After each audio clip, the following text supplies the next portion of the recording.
चलिए हम लोग शुरू करेंगे। लास्ट क्लास का प्रोग्रेस था हम लोग का कि हम लोग ये जान चुके थे कौन से ऐसे फैक्टर्स होंगे जो कि सेल डिवीजन के लिए रिस्पॉन्सिबल होंगे यूकैरियोटिक सेल्स में। और हम लोग देखे दो स्कूल ऑफ थॉट्स हैं, लेकिन उनका सेंटर पॉइंट आके मीट कहाँ करता है, न्यूक्लियस को साइटोप्लाज्म में कंट्रोल कैसे एस्टेब्लिश करके रखना। ठीक है, तो इस कंट्रोल को एस्टेब्लिश किए रखने के लिए, है ना, वो सेल को डिवाइड कर देता है ताकि उसका जो कंट्रोल करने का दायरा है that is fixed. Okay, now cell का जो लाइफ है, यूकैरियोटिक सेल्स का जो लाइफ है, वो एक साइक्लिक मैनर में चलता है। और उस साइक्लिक मैनर में एक फेज आएगा जिसमें कि सेल तब से शुरू हो जाएगा, ये साइक्लिक मैनर तब से शुरू होगा जिस समय वो बॉन्ड करेगा। मतलब with the bond of a cell the life of a cell starts. ये सभी जानते हैं किसी का भी लाइफ कब शुरू होता है, जब वो बॉन्ड टेक बॉन्ड करता है। और इसका सेल डिवीजन उसके लाइफ साइकिल का एक पार्ट है। ठीक है, तो जैसे आप समझिए कि उसका लाइफ इसीलिए है कि वो डिवाइड कर सके। अगर उसके लाइफ का डेस्टिनेशन है सेल डिवीजन, तो जो भी डेस्टिनेशन होता है जहां हम लोग को पहुंचना होता है, फॉर एग्जांपल जैसे बहुत सारे लोग एवरेस्ट की चढ़ाई करते हैं, तो एवरेस्ट की अगर चढ़ाई करेंगे ऐसे सीधे उठे सुबह को और चल दिए तो हो पाएगा नहीं। उसके लिए बरसों का मेहनत है, बहुत सारा चीज़ है जिसको मतलब उसके अनुसार बॉडी अपने आप को एडजस्ट करता है, एकोमोडेट करता है, तब जाके कहीं इतना बड़ा डिस्टिंक्शन अचीव होता है। ठीक है, तो उसी तरीके से सेल को अपने अंदर बहुत सारे एडजस्टमेंट्स लाने होंगे तब जाके वो सेल डिवीजन की ओर जा पाए। तो ये कंप्लीट जर्नी है और इसीलिए इस जर्नी को हम लोग सेल साइकिल कहते हैं। अब क्या है, जर्नी को स्ट्रेट लाइन कह सकते थे, सेल लाइफ लाइन कह देते। सेल लाइफ साइकिल कहने के पीछे क्या रीजन? देखिए, साइकिल ऐसा स्ट्रक्चर है जो सर्कल जैसा दिखता है, और सर्कल की खास बात क्या है, जो स्टार्ट पॉइंट होता है वही एंड पॉइंट होता है। जैसे हम लोग प्रोकैरियोटिक क्रोमोसोम को कई बार देखे हैं, उसका स्टार्ट और एंड पॉइंट सेम होता है, तो अल्टीमेटली रिजल्ट क्या निकला, वो सर्कुलर होता है। उसी तरह से सेल का लाइफ भी एक सर्कुलर मैनर है, जहां से शुरू होता है वहीं खत्म होता है, या कह सकते हैं जहां खत्म हो रहा है वहीं से शुरू हो रहा है। तो इसीलिए हम लोग सेल के लाइफ को सेल साइकिल कहते हैं। The life of a cell is a cycle, so it is life cycle. Okay, पहला चीज ये हुआ। तो हम लोग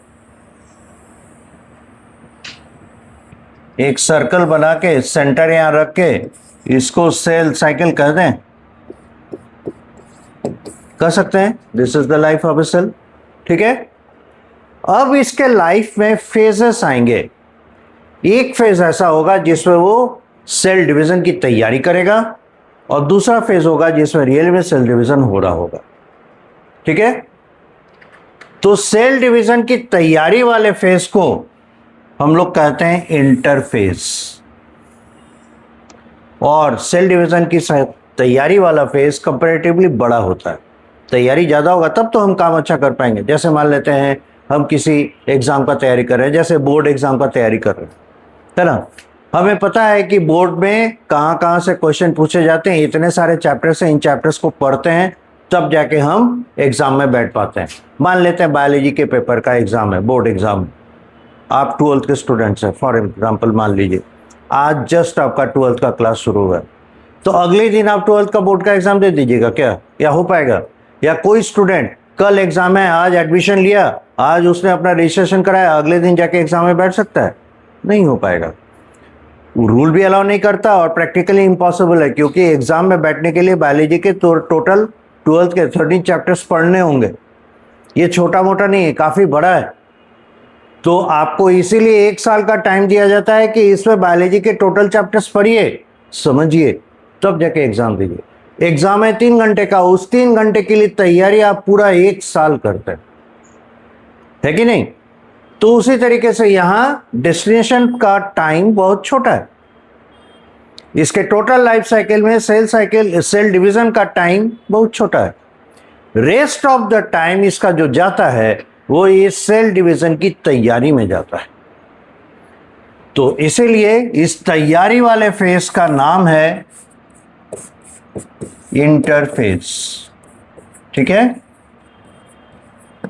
और ये जो सेल डिवीजन का एक्चुअल फेज है इसको कहते हैं M phase.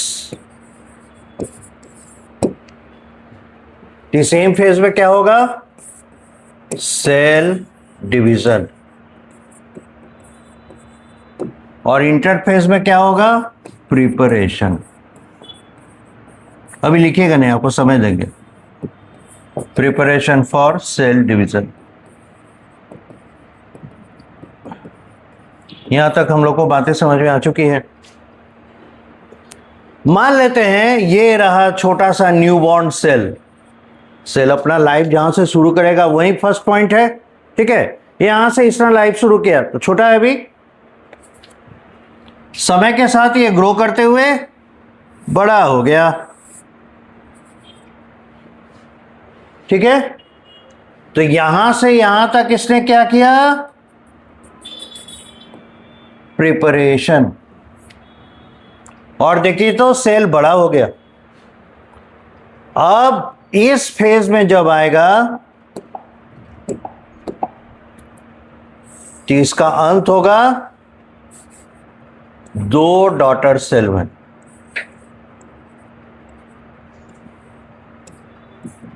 To daughter sales.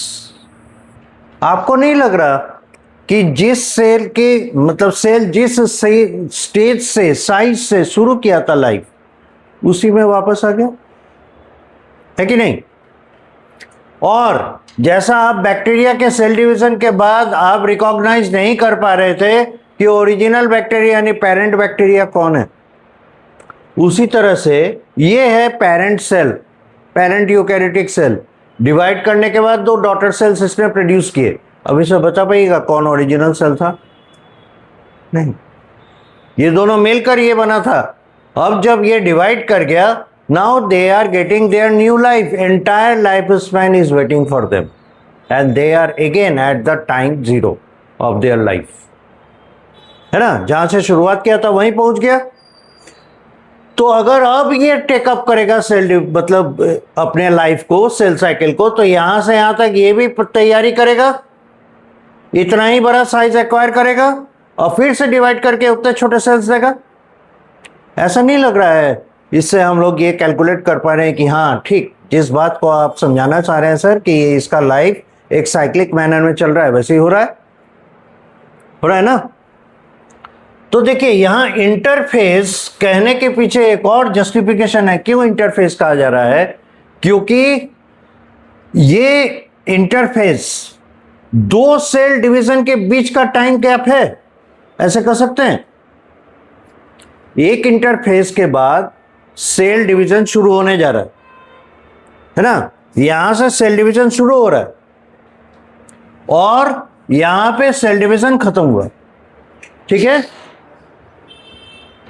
और इस फेज को पूरा करने के बाद फिर से सेल डिवीजन की तैयारी है ना, यहां आने के बाद फिर से सेल डिवीजन होगा। तो हम ये कहना चाह रहे हैं कि एक इंटरफेस के पहले, एक इंटरफेस है ये, इसके पहले भी एम फेज और इसके बाद भी एम फेज है। ये जस्टिफाइड हो रहा है। एक इंटरफेस के पहले, इंटरफेस में एंटर करने के पहले एक एम फेज पार किया, यहां पहुंचने के लिए एम फेज पार करना पड़ा, और इसको क्रॉस करने के बाद फिर से एम फेज में पहुंच गया। तो एक इंटरफेस का मतलब हो गया दो एम फेज के बीच का टाइम लैग कर सकते हैं। तो इसीलिए इंटरफेस नाम पड़ा। It is the phase between two M phases. अब बात समझ में आई क्यों इसे इंटरफेस कहा जाता है। It is the duration of time the cell takes its time for preparation to enter into the next. ठीक है, अब आप इसको ड्रॉ कर सकते हैं। फिगर में हम लिखेंगे life cycle of a cell, bracket में यूकारियोटिक,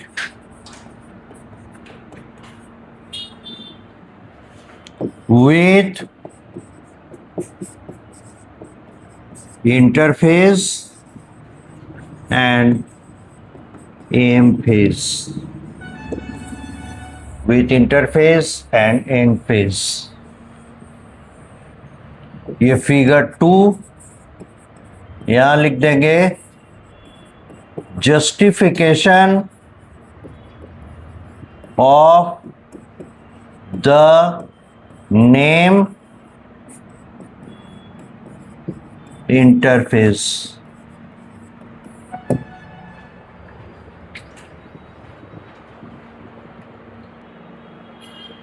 ओके, हो गया यहां तक। अब आइए हम इनके स्टेजेस को बांटे। इंटरफेस, इस इंटरफेस को हम लोग बांटते हैं G1 फेज, एस फेज और G2 फेज में। यहां G stands for gap and S stands for synthesis। G का मतलब है गैप और S का मतलब है सिंथेसिस। तो पूरी बात अगर कहें, G1 फेज मतलब गैप 1 फेज, G2 फेज यानी गैप 2 फेज और S फेज यानी सिंथेसिस फेज। अब ये जानना है कि इनमें कौन कौन सी हरकतें होंगी, कौन कौन सा एक्टिविटी होने वाला। ठीक है, G1 phase, here the cell synthesis all kinds of molecules that are required for the growth of the cell।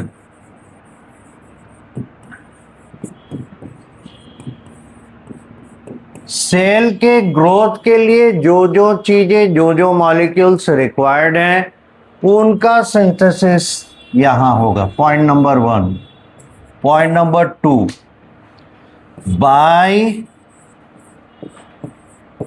Acquiring nutrients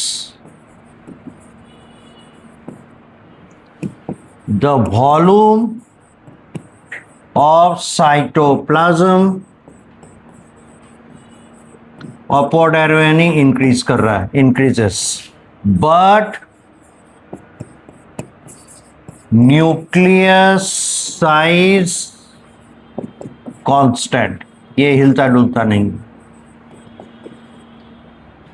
10 size of the cell increases. नतीजा क्या होगा? Size of the cell increase करेगा क्योंकि cytoplasm बढ़ रहा है। Cytoplasm बढ़ेगा क्यों? क्योंकि जीवन के लिए जितने सारे आवश्यक चीजें थी, जितने न्यूट्रिएंट्स थे, जितने मॉलिक्यूल्स थे, वो सभी मॉलिक्यूल इसने बनाए या एक्वायर किए, एब्जॉर्ब किए या इसने सिंथेसिस किए। नेचुरली क्या होगा? मास ऑफ द मॉलिक्यूल्स बढ़ा, वाटर एक्वायर करेगा तो साइटोप्लाज्म का वॉल्यूम तो बढ़ना ही बढ़ना है। और अगर साइटोप्लाज्म का वॉल्यूम बढ़ गया, सेल का इफेक्टिव साइज बढ़ जाएगा क्योंकि बाहर की तरफ कौन है? साइटोप्लाज्म। इसलिए साइज ऑफ द सेल बढ़ेगा। Point number 3, the cell prepares for the next phase, that is S phase. Cell इसी दौरान जीवन फेज में ही अगले फेज की तैयारी कर लेता है जो कि एस फेज है, ठीक है। और serial number 4, for this it actively synthesis various proteins, और इसीलिए सेल तरह तरह के प्रोटीन्स का सिंथेसिस करता है इस फेज पे, ठीक है। तो एक बार फिर से हम लोग समाप्त कर लें क्या क्या इसमें होने वाला है। सेल बहुत सारे, अभी लिखिए नहीं, आपको टाइम देंगे। सेल्स बहुत सारे नए मॉलिक्यूल्स को फॉर्म करता है इस दौरान, ठीक है। इसमें वो मॉलिक्यूल्स होंगे जो सेल अपने जीवन काल में यूज करेगा, कोई नए मॉलिक्यूल तैयार करने के लिए या एनर्जी जनरेशन के लिए, ठीक है। इनको ये जमा करता है, पॉइंट नंबर 1। पॉइंट नंबर 2, ये एक्वायर करेगा, है ना, बहुत तरह के मॉलिक्यूल जिनके वजह से साइटोप्लाज्म का इफेक्टिव वॉल्यूम बढ़ जाएगा। क्योंकि साइटोप्लाज्म बाहरी दुनिया है ना सेल का, इसीलिए जब साइटोप्लाज्म बढ़ा तो सेल का भी साइज बढ़ जाएगा। This is the reason why. Third जो मोस्ट इंपॉर्टेंट है, ये तैयारी कर लेता है अगले फेज के, क्योंकि जीवन फेज के बाद इसे एंटर करना है एस फेज में, तो ये एस फेज की तैयारी करता है। और एस फेज में आने के लिए इसे बहुत प्रकार के प्रोटीन्स, यहाँ पे प्रोटीन्स कहने का मतलब है एंजाइम्स, बहुत तरह के एंजाइम्स चाहिए जो एस फेज में चाहिए होंगे। इसीलिए बड़े एक्टिव तरीके से ये प्रोटीन सिंथेसिस इस फेज में करता है, ठीक है। ये हाइलाइट्स हैं जीवन फेज के, अब आप नोट कर सकते हैं। चलिए, तो हम लोग यहां बात कर चुके जीवन फेज में होने वाली घटनाओं के बारे में। अब देखना है S phase, why it is so important, why the G one was preparing for the S phase. अब यहां एक बात और बता दें, कुछ सेल्स ऐसे होते हैं जो कि जीवन फेज में ही लटक कर रह जाते हैं, एस फेज में जा नहीं पाते, तो उनका जीवन फेज बहुत प्रोलॉन्ग कर जाता है, बहुत लंबा चलता है, हम लोग ऐसे कह सकते हैं, ठीक है। तो वो एस फेज में नहीं जा पा रहे, तो एस फेज में होने क्या वाला है, तो पहले ये समझें एस फेज की घटना, फिर हम समझेंगे अगर कोई सेल जीवन फेज में लटक कर रह गया तो उसमें क्या चेंज आना चाहिए था जो नहीं आ पा रहा, ठीक है। तो ये दिमाग में रखते हुए हम लोग लाए हैं एस फेज, नाम है synthesis phase, name is synthesis phase. जो इंपॉर्टेंट घटना है, this phase is for DNA replication. ये फेज डीएनए रेप्लिकेशन के लिए, अभी लिखिएगा नहीं, आप लोग को समय देंगे। जैसे मान लीजिए दिस इज अ डीएनए, ठीक है, डीएनए इस तरीके से रहता है,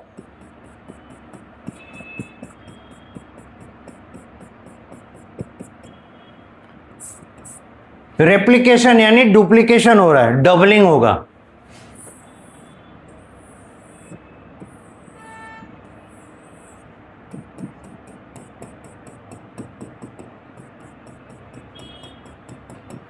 डबल होगा, डीएनए की संख्या दुगुनी हो गई।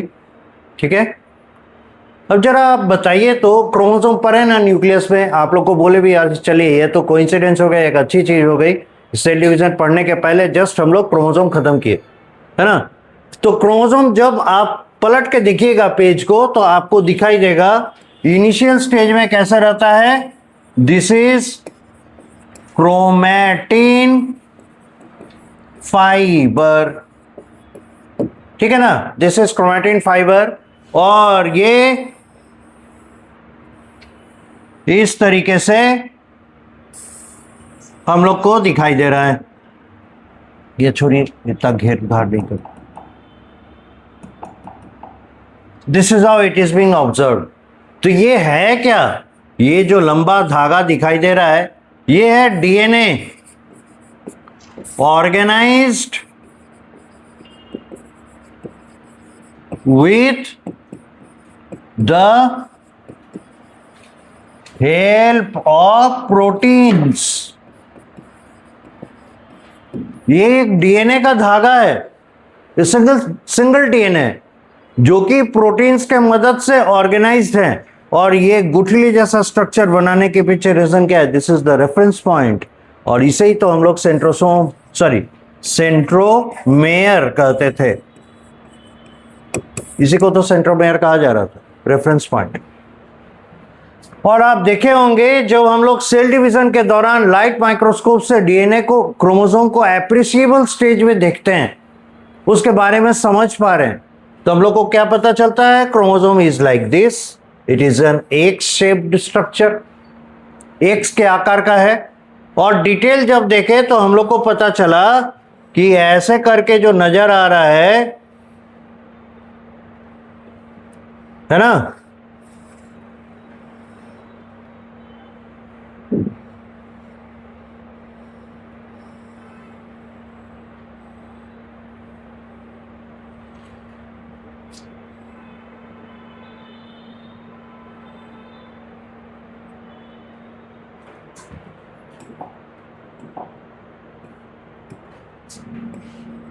ऐसे जो नजर आ रहा है वो दरअसल यहां पे सेंट्रोमेयर है और एक डीएनए का धागा यहां है और एक डीएनए का धागा यहां है। तो इस स्टेज से इस स्टेज में जो आया है ना, डबल हुआ, ये डबल कौन से स्टेज में होगा, एस फेज में होगा। ठीक है, यही बात कहा जा रहा है कि डीएनए सिंगल यूनिट से डबल यूनिट में कन्वर्ट हो जाता है ड्यूरिंग द एस फेज। और इसी काम को पूरा करने के लिए इसमें बहुत तरह के प्रोटीन्स की आवश्यकता थी, इसीलिए एक्टिवली प्रोटीन सिंथेसिस यहां किया गया। तो याद रखिएगा, एस फेज वो स्टेज है जिसमें क्रोमोसोम का शक्ल बदल जाता है। पहले कैसे दिखता था, chromatin fibre, now it is appearing as chromatids 1:2 पर क्रोमोसोम। एक क्रोमोसोम में 2 क्रोमैटिड के साथ ये नजर आ रहा है। और ये क्रोमैटिन फाइबर क्या है, ये क्रोमोसोम है।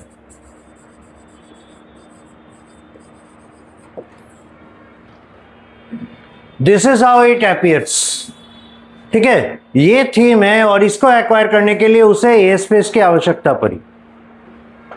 यहां तक पूरा कीजिए, है थोड़ा सा रफ टाइप से बताया हुआ, लेकिन इसका इम्पैक्ट देखेंगे हम लोग इसके अनुसार कुछ क्वेश्चन सॉल्व करके, तब यहां तक नोट कीजिए।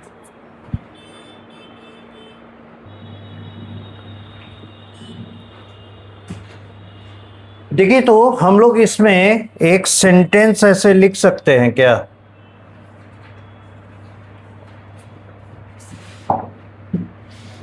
from above, we can say that in the S phase, the amount of DNA doubles. Amount of DNA doubles without upward arrow फिर से increasing the number of chromosome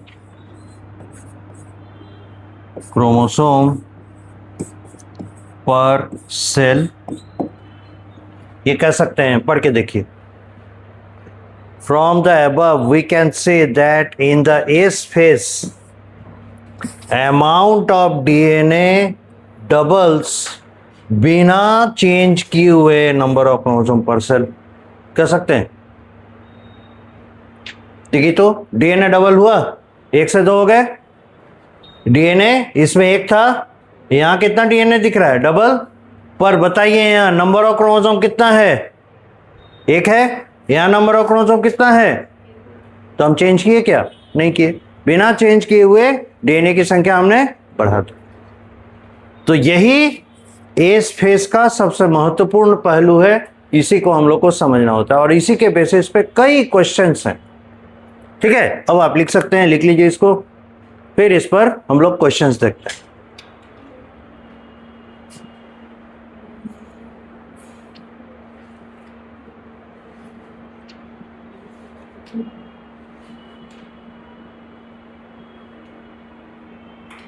हो गया?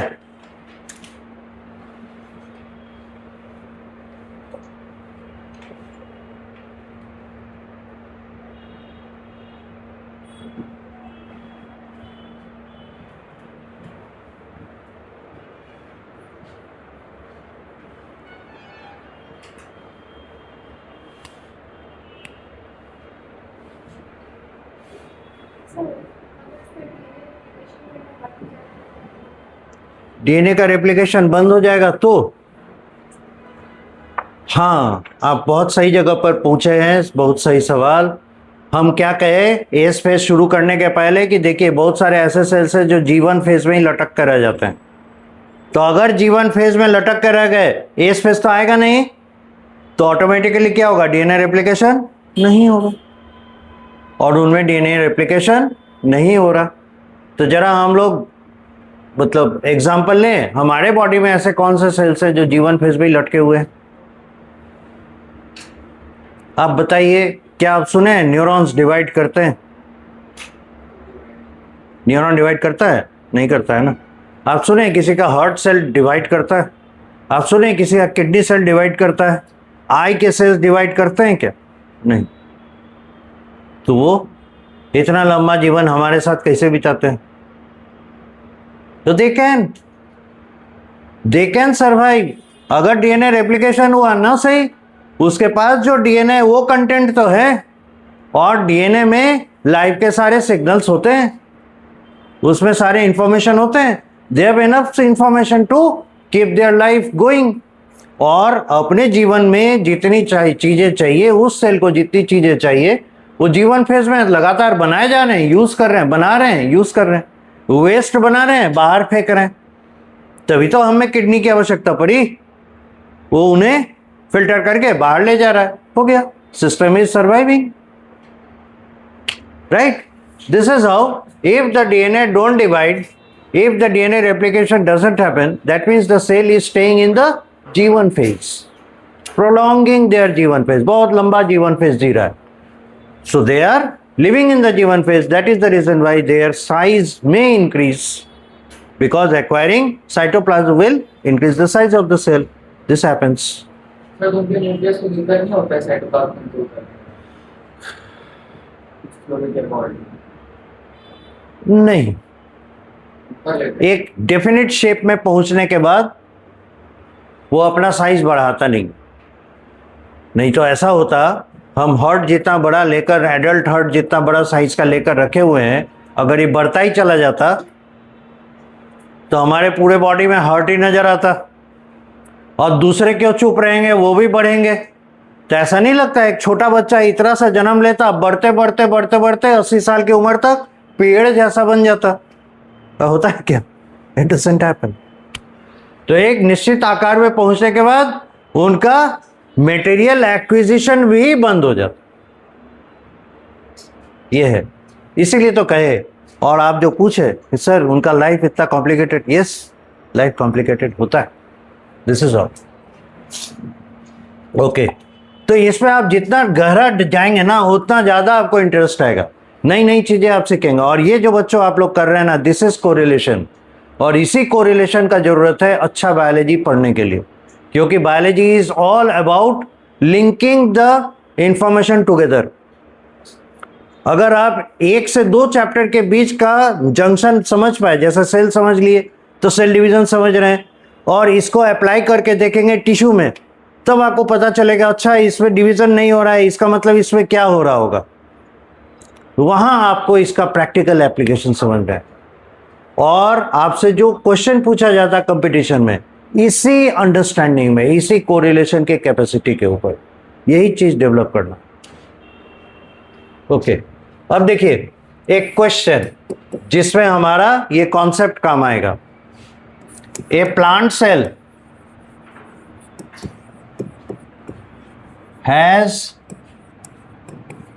नंबर ऑफ क्रोमोसोम, लिखते ही चलिए, 32 per cell, takes up S phase. If the quantity of DNA per cell was 100 pg, picogram,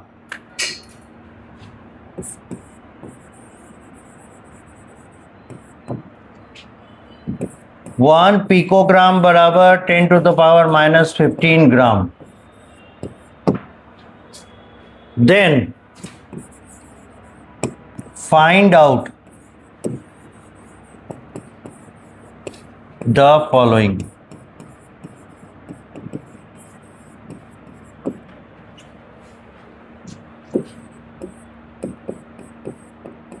Number of chromosome at G1 phase, number of chromosome at the end of S phase,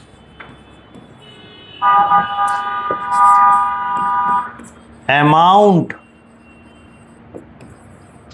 of DNA per cell in G1 phase, amount of DNA per cell at the end of S phase.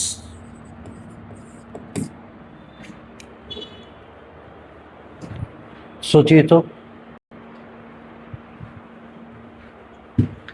देखिए जब भी आपको numerical question मिले, no matter biology का है, no matter chemistry का है, no matter physics का है, बायोलॉजी में न्यूमेरिकल क्वेश्चन मिलना बहुत अनयूजुअल है। फिर भी जैसे ये एक यूजुअल एग्जांपल दिख रहा है, इस तरह के रहते हैं।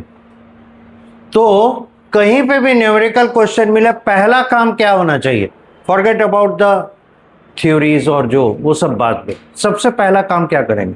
कभी भी न्यूमेरिकल प्रॉब्लम रहेगा तो क्या क्या गिवन है, यानी डेटा कलेक्ट करेंगे। पहला काम ये होना चाहिए। डेटा कलेक्ट करने के बाद आप फाइनली क्या लिखेंगे, लास्ट स्टेटमेंट में, हर चीज का क्लोजिंग स्टेटमेंट होता है ना, लास्ट स्टेटमेंट में आप ये देंगे आपको चाहिए क्या, क्या पता करने बोला, ठीक है। तब आप शुरू करेंगे हमको दिए हुए डेटा में से यहां तक पहुंचे कैसे, वो रास्ता खोजना हो। This is how we solve the problems, ठीक है, चाहे वो फिजिक्स हो, केमिस्ट्री हो या यहाँ बायोलॉजी। देखिए आपको क्या क्या दिया है, इसको थोड़ा घसकाएं तो हम लोग को दिखाई दे बढ़िया से, इसी फेज में पूरा करना सही रहेगा। गिवन नंबर ऑफ CHR मतलब क्रोमोसोम पर सेल कितना दिया है, 32। क्वांटिटी ऑफ DNA मतलब उसकी मात्रा, उसको वजन कर लिया, ऐसे कर लीजिए, पर सेल कितना दिया है, 100 पिकोग्राम। ये इंफॉर्मेशन है हमारे पास और हम यहां पहुंचे, हमें चाहिए क्या, number of chromosome G1 phase. तो जरा बताइए G1 फेज में क्रोमोसोम पर कोई असर पड़ता है, वॉज देयर एनी इंडिकेशन कि क्रोमोसोम बदल रहा है, क्या हो रहा है, नहीं, कोई चेंज नहीं, नो चेंज। नो चेंज तो कितना हो जाएगा, ऑब्वियस आंसर,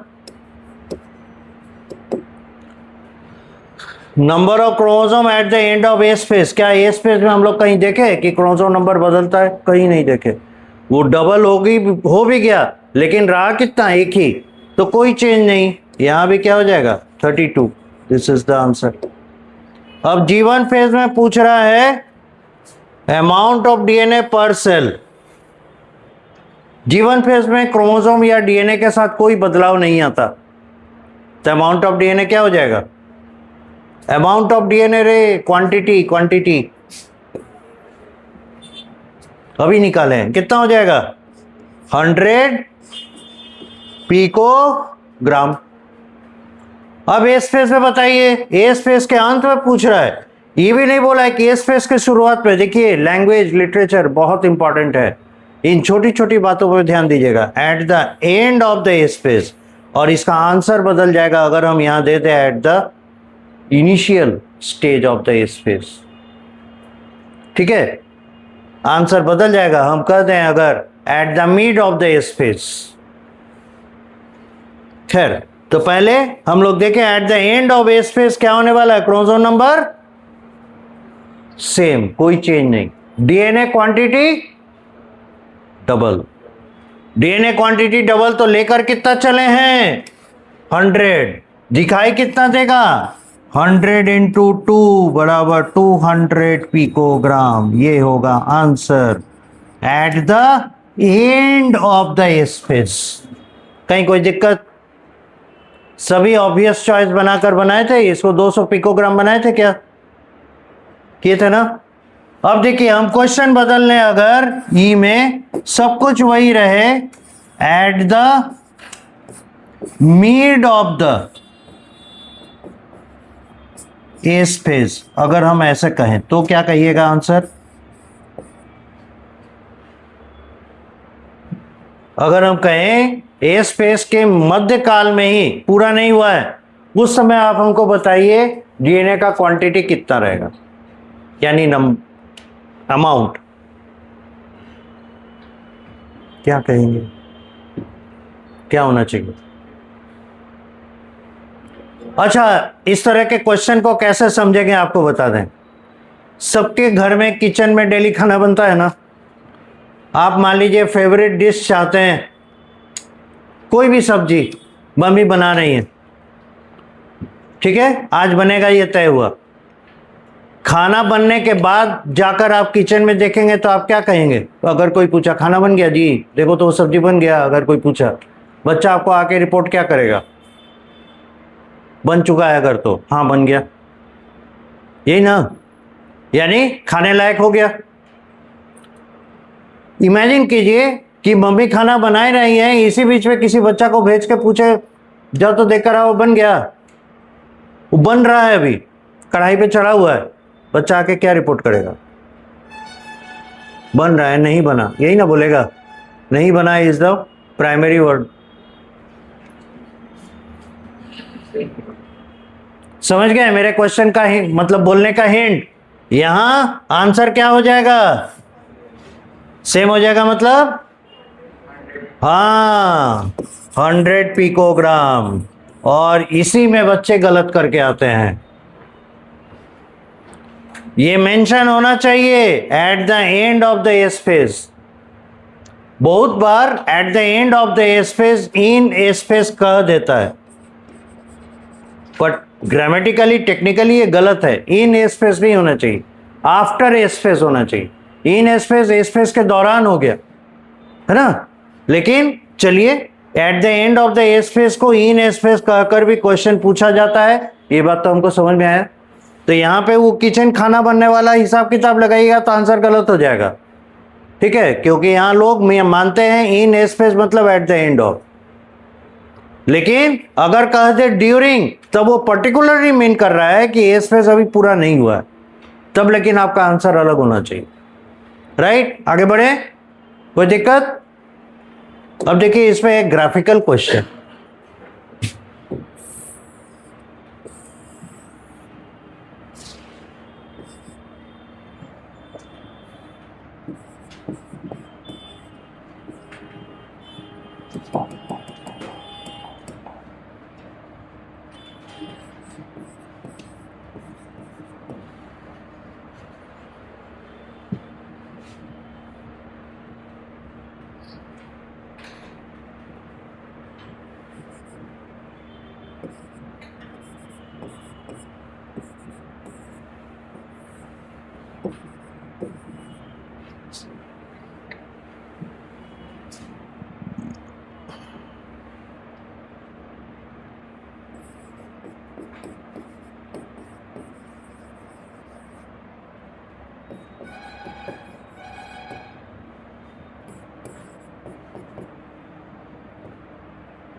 अब यहां समझाएं आपको,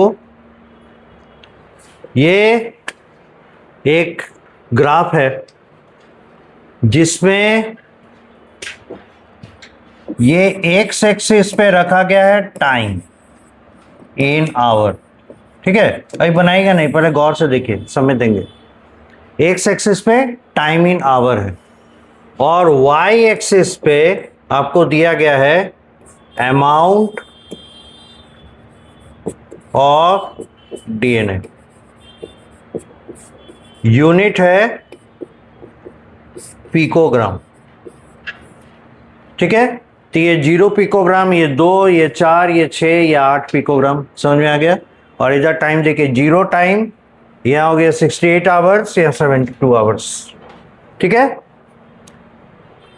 तो आपसे यहां पूछा जा रहा है, ए इस पर कमेंट कीजिए, बी इस पे कमेंट कीजिए, सी इस पे कमेंट कीजिए, डी इस पे कमेंट कीजिए। कौन से रेस्पेक्ट में? Which is staying in G1 phase,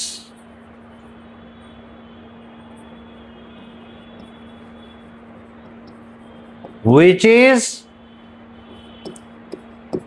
correct for doing S phase completion.